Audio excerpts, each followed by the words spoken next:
Ladies and gentlemen, boys and girls, welcome back to the channel. నేను మీ వంశీ అందరు ఎలా ఉన్నారు? I hope everyone is doing great. ఈ రోజు మన దగ్గర న్యూలీ లాంచ్డ్ KTM Duke 160 అయితే ఉంది. సో ఈ Duke 160 ఎవరు తీసుకోవాలి? ఎందుకంటే మనకు 160cc సెగ్మెంట్లో చాలా మోటార్ సైకిల్స్ ఉన్నాయి. లైక్ అపాచీ ఉంది, NS 160 ఉంది, N160 ఉంది. కానీ వాటితో ఈ మోటార్ సైకిల్ని కంపేర్ చేయడానికి అయితే లేదు. ఎందుకు అంటే అవి 5 స్పీడ్ గేర్ బాక్స్తో వస్తుంది, ఆయిల్ కూలింగ్ సిస్టమ్ ఉంది, అండ్ దాని ప్రైస్ వేరు, ఈ మోటార్ సైకిల్ ఒక ప్రైస్ అనేది వేరు. ఎందుకంటే దీంట్లో ఉన్న ఎక్విప్మెంట్ ఏదైతే ఉంది కదా, టాప్ నాచ్ లెవెల్లో ఉందన్నమాట. సస్పెన్షన్ కానీ, టైర్స్ కానీ, brakes, engine, everything is premium అనమాట. సో ఈ బైక్కి డైరెక్ట్ కాంపిటీషన్ అనేది మనకు యమహా నుంచి MT-15 ఉంది. MT-15 తీసుకోవాలా లేకపోతే డ్యూక్ 160 తీసుకోవాలా అనేది ఈ వీడియోలో మీకు డీటెయిల్గా చెప్తాను. సో ఎవరైనా KTM నుంచి ఎనీ మోటార్ సైకిల్ తీసుకుందాం నియర్ బై ఉప్పల్ అనుకుంటే కనుక రెట్రో KTM ఉప్పల్ వాళ్ళకైతే కాంటాక్ట్ చేయండి. కాంటాక్ట్ డీటెయిల్స్ అనేది కూడా నేను కింద డిస్క్రిప్షన్లో ప్రొవైడ్ చేస్తాను. సో లేట్ చేయకుండా let's get in to the video. So today we have the 2025 KTM Duke 160. So చూడడానికి ఆల్మోస్ట్ మనకి డ్యూక్ 200 లాగా ఉంటుంది, బట్ చాలా డిఫరెన్స్ అనేది ఉంది. దీంట్లో మనకి 3 కలర్స్ అనేది ఆఫర్ చేస్తున్నారు. ప్రజెంట్ మన దగ్గర ఉంది గ్రే కలర్, అండ్ ఇంకా ఆరెంజ్, ఇంకోటి బ్లూ కలర్ అయితే ఉంది. సో 3 కలర్స్లో మీ నచ్చిన కలర్ అయితే చూస్ చేసుకోవచ్చు. ఈ బైక్ యొక్క ఎగ్జాక్ట్ ఆన్ రోడ్ ప్రైసెస్ కావాలనుకుంటే మీ నియర్ బై డీలర్షిప్ని విజిట్ చేయండి, లేదంటే నేను కింద డిస్క్రిప్షన్లో కూడా ప్రొవైడ్ చేస్తాను, ఒకసారి వెళ్ళి చెక్అవుట్ చేయండి. సో ఫస్ట్ మనం బైక్ ఫ్రంట్ నుంచి స్టార్ట్ చేసుకుంటే దీంట్లో మనకి ది ఓజీ హెడ్ లైట్ అయితే ఉంది. సో నా ఫేవరెట్ హెడ్ లైట్ అనమాట డ్యూక్ సిరీస్లో. ఇప్పుడు వచ్చిన జెన్ 3లో అంతేం నచ్చలేదు నాకు, but this is the OG. So old 390 ఏదైతే ఉంది కదా, దాని నుంచి నాకు ఇది చాలా అంటే చాలా ఇష్టము. సో ఇక్కడ మనకి DRLs అనేవి ఉన్నాయి, అండ్ ఇక్కడ మనకి రిఫ్లెక్టర్ బేస్డ్ మనకి 6 ప్యాక్స్ లాగా అయితే ఉంటాయి. మన 6 ప్యాక్స్ లాగా దీనికి 6 LEDs అనమాట. ఈ డిజైన్ అనేది నాకు పర్సనలీ చాలా బాగా ఇష్టం. అండ్ ఇంకోటి ఏంటంటే దీంట్లో అజాడ్ స్విచ్ కూడా ఉంది. బటన్స్ కూడా చాలా ప్రీమియం ఉన్నాయి, ఫిట్ అండ్ ఫినిష్ కూడా చాలా ప్రీమియం అనిపిస్తుంది. సో హౌ ఇట్ లుక్స్ చూడండి ఒకసారి. సో ఈ యాంగిల్లో కానీ ఇట్స్ లుక్ టూ గుడ్ అన్నమాట. సో ఒకసారి ఇది ఆఫ్ చేసుకుందాం, అండ్ ఇగ్నిషన్ కూడా మనం ఆఫ్ అయితే చేసుకుందాం. అండ్ LED ఇండికేటర్స్ ఉన్నాయి, యాజ్ ఇట్ ఈస్ మనకి ప్రతి ఒక్క KTMలో ఉన్నట్టు. అండ్ దీని యొక్క సస్పెన్షన్ వచ్చేసి మనకు WP ఎండ్యూరెన్స్ నుంచి వస్తుంది. ఇది WP ఎపెక్స్ అయితే కాదు. ఇక్కడ చూసుకుంటే మనకు ఎండ్యూరెన్స్ బ్రాండింగ్ అనేది ఉంది. ఇది 37mm అన్నమాట. మీరు 200లో తీసుకుంటే లైక్ 43mm ఉంటుంది. దీని యొక్క ఫీడ్బ్యాక్ ఎలా ఉంది అనేది మీకు రైడ్ రివ్యూలో చెప్తాను డీటెయిల్గా. అండ్ ఫ్రంట్ ఫెండర్ కూడా మనకి ఫైబర్ ప్లాస్టిక్ వస్తుంది. అండ్ ఒక్కటి నాకు ఇక్కడ నచ్చింది ఏంటంటే ఇది ఉంది కదా, ఇది టోటల్గా మనకి ఈ ఫోక్స్ని ప్రొటెక్ట్ చేస్తుంది, మనకి డస్ట్ కానీ మట్టి కానీ లోపలికి వెళ్ళకుండా. ఇది ఒకటి చాలా బాగా అనిపించింది. అండ్ ఫ్రంట్ అండ్ బ్యాక్ మనకి 17 ఇంచెస్ వీల్స్ ఉన్నాయి, MRF టైర్స్ వస్తున్నాయి. రియర్ నాకు తెలిసి 140 సెక్షన్ టైర్ ఉంది. సో 140 సెక్షన్, ఇక్కడ చూసుకుంటే రియర్లో మనకి 140 సెక్షన్ 17 ఇంచ్ రేడియల్ టైర్స్ అనమాట. అండ్ ఫ్రంట్ వచ్చేసి నాకు తెలిసి 110 సెక్షన్, ఇక్కడ చూసుకుంటే 110/70 17 ఇంచెస్ అనమాట. రెండు కూడా మనకి రేడియల్ టైర్స్ కాబట్టి మంచి కాన్ఫిడెన్స్ అనేది వస్తుంది, మంచి గ్రిప్ అనేది వస్తుంది. అండ్ నెక్స్ట్ దీంట్లో గ్రౌండ్ క్లియరెన్స్ అయితే ఉంది కదా, 174mm ఉంది. సో మీరు సిటీలో ఎక్కడ నడుపుకున్నా కూడా మనకి ప్రాబ్లం అయితే అంత తొందరగా రాదు, తగిలే ఛాన్స్ కూడా లేదు. బట్ ఒకటి నాకు అనిపించింది ఏంటంటే అండర్ బెల్లీ ప్యాన్ అనేది ఇవ్వాల్సింది. ఇది టోటల్గా చూడండి ఓపెన్గా అయితే ఉంటుంది. ఇది కొద్దిగా బెటర్ చేస్తే బాగుంది అనిపించింది.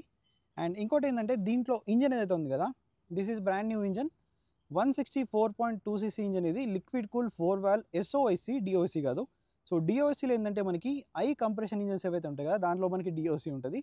సో దీంట్లో ఏంటంటే ఇప్పటివరకు నేను బైక్ అనేది రైడ్ చేశాను కదా, ఇనిషియల్ మిడ్ ఎండ్ బాగుంది, బట్ టాప్ ఎండ్ అనేది చాలా లీనియర్గా ఉంది. 80, 90, 100 వరకు అయితే చాలా క్విక్ ఉంది. సో దాని తర్వాత అలా లేదు. ఇది KTMస్కి క్వైట్ అపోజిట్ అనమాట దీని యొక్క ఇంజన్. అండ్ వైబ్రేషన్స్ కూడా చాలా తక్కువ ఉన్నాయి. అండ్ KTMస్కి మనకు తెలిసింది ఏంది, టాప్ ఎండ్ అనేది బాగుంటుంది, ఇనిషియల్ అనేది చాలా డల్గా ఉంటుంది. బట్ దీంట్లో ఇనిషియల్ అండ్ మిడ్ ఎండ్ బాగుంది, టాప్ ఎండ్ అనేది కొద్దిగా లీనియర్గా ఉందన్నమాట. సో దీంట్లో మనం పవర్ ఫిగర్స్ గురించి మాట్లాడితే టెక్నికల్గా 19 PS పవర్ వస్తుంది, 15.5 Nm ఆఫ్ టార్క్ అయితే ప్రొడ్యూస్ చేస్తుంది. So power and torque figures అయితే చాలా క్రేజీ ఉన్నాయి. అండ్ దీంట్లో లిక్విడ్ కూలింగ్ సిస్టమ్ అని చెప్పాను కదా, ఈ రేడియేటర్ కూడా సైజ్ చూడండి చాలా పెద్ద ఉంది, కంపేరింగ్ టు MT-15 కూడా చాలా పెద్ద ఉంది. సో ఎందుకంటే ఇది మనం MT-15తో కంపేర్ చేయాలి, ప్రైస్ రేంజ్ అనేది మనకు సిమిలర్లో వస్తుంది కాబట్టి. అండ్ దీని యొక్క సీట్ హైట్ అనేది 815mm. సో మీ హైట్ అనేది అరౌండ్ 5'4" ఉన్న వాళ్ళు కూడా ఈజీగా మేనేజ్ చేయొచ్చు, టిప్టో అయితే అవుతుంది. అండ్ దీని యొక్క ఫ్యూల్ ట్యాంక్ కెపాసిటీ వచ్చేసి 10.1 లీటర్స్. ఇది టోటల్గా మెటల్ అండ్ ఇది ఫైబర్, బట్ క్వాలిటీ పరంగా no issues, fit and finish కానీ క్వాలిటీ కానీ చాలా బాగుంది. దీని యొక్క క్లెయిమ్డ్ మైలేజ్ అనేది 36 అయితే క్లెయిమ్ చేస్తున్నారు. సో మీరు అగ్రెసివ్గా నడుపుకుంటే అంతకన్నా తక్కువ వచ్చే ఛాన్సెస్ కూడా ఉన్నాయి, అండ్ మీరు డీసెంట్గా నడుపుకుంటే 40 వరకు వచ్చే ఛాన్సెస్ కూడా ఉన్నాయి. సో MT-15తో కంపేర్ చేసుకుంటే మనకు మైలేజ్ అనేది కొద్దిగా తక్కువ వస్తుంది. అండ్ ఈ మోటార్ సైకిల్ యొక్క వెయిట్ వచ్చేసి మనకు 147 kgs వెయిట్ ఉంది, చాలా లైట్ వెయిట్. MT-15తో కంపేర్ చేసుకుంటే కొద్దిగా హెవీ ఉంది. బట్ ఏంటంటే మేనేజబుల్, వెయిట్ మేనేజ్మెంట్ అనేది చాలా బాగుంది. అండ్ డ్యూక్ 200తో దీన్ని కంపేర్ చేసుకుంటే వెయిట్ అనేది తక్కువ ఉండడానికి మెయిన్ రీజన్ ఏంటంటే దీంట్లో మనకి సస్పెన్షన్ అనేది థిక్నెస్ కొద్దిగా తక్కువ ఉంది. అండ్ ఈ సబ్ ఫ్రేమ్ ఏదైతే ఉంది కదా దీని యొక్క థిక్నెస్ కూడా తక్కువ ఉంది. అండ్ దీంట్లో మనకి వాడినవి బయోనిక్ వీల్స్ అన్నమాట. ఏదైతే డ్యూక్ 250 జెన్ 3 అండ్ 390లో ఉన్నాయి కదా దానికి. అండ్ ఇంకోటి ఏంటంటే దీంట్లో అప్లెస్ డిస్క్ అయితే ఉంది. సో దీనివల్ల కూడా మనకి వెయిట్ అనేది తగ్గిపోతుంది. అండ్ దీంట్లో ఉన్న డిస్క్ ఏదైతే ఉంది కదా 320mm మనకు డ్యూక్ 250 అండ్ 390లో ఉన్న disc same disc. So braking bite అయితే ఫ్రంట్ది చాలా బాగుంది. రియర్ది ఓకే ఉన్నప్పటికీ కూడా ఫ్రంట్ చాలా బాగుంది. అండ్ డ్యువల్ ఛానల్ ఏబిఎస్ వస్తుంది. మీరు కావాలంటే రియర్ ఏబిఎస్ అనేది ఆఫ్ చేసుకోవచ్చు. అండ్ దీంట్లో ఫ్రంట్ మనకు ఉంది ఏంటంటే 4 piston బైబ్రీ radially mounted calliper, axle mounted calliper అయితే కాదు. సో బ్రేకింగ్ బైట్ అనేది చాలా బాగుంది. అండ్ సస్పెన్షన్ గురించి ఆల్రెడీ మీకు చెప్పేసాను, ఇంజన్ గురించి చెప్పేసాను, ట్యాంక్ కెపాసిటీ, ఫ్యూల్ మైలేజ్ అన్ని కూడా చెప్పేసాను. అండ్ సీట్ గురించి మాట్లాడితే సీట్ అనేది రైడర్ది ఓకే ఉంది, బట్ పిలియన్ది కొద్దిగా స్టిఫ్ అనిపించింది. సో MT-15తో మీరు కంపేర్ చేసుకుంటే ఈ మోటార్ సైకిల్ని డెఫినెట్లీ మనకు పిలియన్ కంఫర్ట్ అనేది చాలా బెటర్ ఉంది. అండ్ రియర్లో మనకి టెయిల్ లైట్ కూడా చూపిస్తాను, లెట్ మీ ఆన్. సో ఇక్కడ చూసుకుంటే ఇది మనకి టెయిల్ లైట్ అన్నమాట. ఈ ఓల్డ్ జెన్ డ్యూక్ నాకు చాలా బాగా నచ్చుతుంది. అండ్ మనకి గ్రాబెల్స్ కూడా చాలా స్ట్రాంగ్ ఉన్నాయి. అండ్ ఇది రియర్ ప్రొఫైల్. అండ్ ఇక్కడ టైర్ అగర్ కూడా ఉంది, కావాలంటే మీరు దీన్ని రిమూవ్ అయితే చేసుకోవచ్చు. It's ace KTM. దీని క్వాలిటీ కూడా చాలా ప్రీమియం ఉంది. ఇది తీస్తే ఏంటంటే ఇంకా బెటర్గా అనిపిస్తుంది ఇది మనకి. సో రియర్ లుక్ అనేది ఇలా ఉంది. And we have sari guard. దీంట్లో ఫీమేల్ ఫుట్ రెస్ట్ అనేది రాదు. అండ్ ఇంకోటి ఏంటంటే ఓపెన్ చైన్ సిస్టమ్ కాబట్టి మెయింటెనెన్స్ అనేది లిటిల్ బిట్ ఎక్కువ అవుతుంది. అండ్ రియర్లో మనకి మోనోషాక్ అబ్జర్వర్ ఉంది నైట్రాక్స్ నుంచి. సో ఇది కూడా నాకు తెలిసి WP కాదనుకుంటున్నాను. దీంట్లో మనకి కంప్రెస్ అండ్ రీబౌండ్ అయితే లేదు, బట్ ప్రీలోడ్ అడ్జస్ట్మెంట్ అనేది దీంట్లో ఉంది. అండ్ ఈ సబ్ ఫ్రేమ్ ఏదైతే ఉంది కదా దీని థిక్నెస్ అనేది డ్యూక్ 200తో కంపేర్ చేసుకుంటే మనకి థిక్నెస్ అనేది తక్కువ ఉంది. సో దానివల్ల కూడా మనకి వెయిట్ అనేది తగ్గుతుంది. And year we have 6 speed transmission. And ఇంకోటి ఏంటంటే అసిస్టెంట్ స్లిప్పర్ క్లచ్ ఉంది కాబట్టి ఎక్స్ట్రీమ్గా గేర్స్ అనేది డౌన్ చేసినా కూడా మనకి ఎటువంటి ప్రాబ్లం అనేది లేదు. అండ్ చాలా మోటార్ సైకిల్స్లో మీరు బ్రేక్ లివర్ కానీ క్లచ్ లివర్ కానీ ఇక్కడ చూసుకుంటే చిన్న కట్ అనేది ఉంది కదా, ఇది ఎందుకంటే ఇన్ కేస్ మన బైక్ అనేది పడిపోయినప్పుడు సో ఇంపాక్ట్ అనేది ఇక్కడే అవుతుంది కాబట్టి ఇక్కడ వరకు విరిగిపోతుంది, మిగతా అంతా మనం యూజ్ అయితే చేసుకోవచ్చు. అండ్ స్విచెస్ క్వాలిటీ అయితే చాలా ప్రీమియం ఉంది. ఇక్కడ అజాడ్, engine kill switch and self start. ఒకటి ఏంటంటే ఈ మిరర్స్ క్వాలిటీ అనేది నాకు అంతా నచ్చలేదు, ఇంకోతే బెటర్ చేస్తుంటే బాగుంది అనిపించింది. అండ్ నెక్స్ట్ కీస్ సేమ్ అవే కీస్, ట్యాంక్ ఆన్ కీ ఉందన్నమాట. అండ్ E20 ఫ్లెక్స్ వీల్ కూడా సపోర్ట్ చేస్తుంది. సో ఒకసారి మళ్ళీ మీకు స్వైప్ అప్ అయితే చూపిస్తాను. సో ఇదైతే మనకి swipe up ready to race. So ఇక్కడ కావాల్సిన ఇండికేషన్స్ అన్నీ కూడా మనకి ఉన్నాయి. అండ్ ఒకటి ఏంటంటే ఇంజన్ కిల్ స్విచ్ అనేది ఫస్ట్ మనం ఆన్ చేయాలి, తర్వాతనే మనం వాడవచ్చు. సో ఇక్కడ మనకి ఇది ఉంది కదా, ఈ బటన్ క్లిక్ చేస్తే ఏంటంటే మనకు మెన్యూ ఓపెన్ అయిపోతుంది. సో ఇక్కడ ట్రిప్, యావరేజ్, సో ఇవన్నీ కూడా ఉన్నాయి. అండ్ ఇక్కడ ABS అని ఉంది కదా, ABSని మనం ఓపెన్ చేస్తే కనుక రోడ్ ఉంది, సూపర్ మోటో ఉంది. ఈ సూపర్ మోటోని మనం క్లిక్ చేస్తే ఏంటంటే రియర్ ABS అనేది ఆఫ్ అయిపోతుంది. And next coming to bike info. So engine temperature, range, battery, odo and service ఇవన్నీ కూడా ఉన్నాయి. Next trip details, trip 1, trip 2. And సెట్టింగ్స్లో ఏంటంటే మనకి ఫేవరెట్స్ అనమాట. మనకి స్క్రీన్ పైన ఇక్కడ ఏమేమి కనిపించాలి ఫేవరెట్స్ అవన్నీ సెట్ చేసుకోవచ్చు, కావాలంటే మీరు తీసేచ్చు కూడా. నెక్స్ట్ బ్యాక్ వెళ్ళి మళ్ళీ క్విక్ సెలెక్టర్ ఏది ఉంది కదా, ఇది అప్ డౌన్ బటన్. సో ఇది అప్ డౌన్ బటన్ ఉంది కదా, సో మనకి అప్లో ఏం కావాలి, డౌన్లో ఏం కావాలి, మన ఫేవరెట్స్ లాంటివి పెట్టుకోవచ్చు. And shift light. And next మనకి clock and date, units. So యూనిట్స్లో ఏంటంటే మనకి కన్జంప్షన్ దేంట్లో ఉండాలి, సో మైల్స్లోనా కిలోమీటర్స్లోనా అదొకటి. అండ్ డిస్టెన్స్ కూడా మనకి మైల్స్లో కావాలా కిలోమీటర్స్లో కావాలా అయితే సెట్ చేసుకోవచ్చు. సో ఇది దీంట్లో ఉన్న ఇన్ఫర్మేషన్. అండ్ ఇక్కడ మనకి టైం కానీ, so RPM, speed and rear ABS on అని చెప్పి చూపిస్తుందిగా, మీరు ఆఫ్ అండ్ ఆన్ అని చేసుకోవచ్చు చెప్పాను కదా already. Engine temperature, odo. So ఇదైతే బేసిక్ మీటర్. ఒకటి ఏంటంటే దీంట్లో డ్యూక్ 200లో ఇచ్చిన TFT మీటర్ ఇవ్వాల్సింది, ఇక్కడ కొద్దిగా కాస్ట్ కటింగ్ అనేది చేశారు. అది ఇచ్చుంటే ఓవరాల్ ఒక ప్యాకేజ్ అనేది అయ్యేదన్నమాట దీంట్లో. అండ్ ఇంకోటి ఏంటంటే మనకి దీంట్లో ఛార్జింగ్ పోర్ట్ కూడా మిస్సింగ్ ఉంది. ఛార్జింగ్ పోర్ట్ కూడా ఇస్తే ఏంటంటే ఆన్ ది వేలో మీరు మీ మొబైల్ అయితే ఛార్జ్ చేసుకోవచ్చు. అండ్ ఇక్కడ ఈ గ్రాఫిక్స్ అవుతుంది కదా, so Duke 160 same like Duke 200, ఇక్కడ 200 ఉంటుంది, ఇది 160 అని ఉంది. సో సబ్ ఫ్రేమ్ కానీ ఫ్రేమ్ కానీ సేమ్, బట్ దీంట్లో ఏంటంటే ఇంజన్ అనేది డిఫరెంట్. అండ్ ఇంకోటి ఏంటంటే దీంట్లో సైడ్ స్టాండ్ ఉంది అండ్ సెంటర్ స్టాండ్ లేదు. And here we have aluminium అనమాట మనకి టోటల్గా. సో ఈ స్వింగమ్ అనేది అల్యూమినియం స్వింగమ్ వస్తుంది కాబట్టి చాలా ప్రీమియం క్వాలిటీ. సో మనకు ఈ రేంజ్లో అల్యూమినియం స్వింగమ్ అనేది చాలా మంచి ఆప్షన్. మనకు మిగతా 160 మోటార్ సైకిల్లో చూసుకుంటే అల్యూమినియం స్వింగమ్ లేదు. MT-15లో ఉందనుకుంటున్నా, ఎస్ ఉంది దాంట్లో. అండ్ ఇంకోటి రియర్లో మనకి 230mm ఆఫ్ డిస్క్ బ్రేక్ ఉంది with single piston బైబ్రీ floating calliper. Rear break అనేది నాకు అంత ఇంప్రెస్ అయితే చేయలేదు, బట్ ఫ్రంట్ బ్రేక్ అయితే చాలా బాగుంది. అండ్ మీకు ఆల్రెడీ చెప్పాను ఇవి బయోనిక్ వీల్స్ అని చెప్పేసి.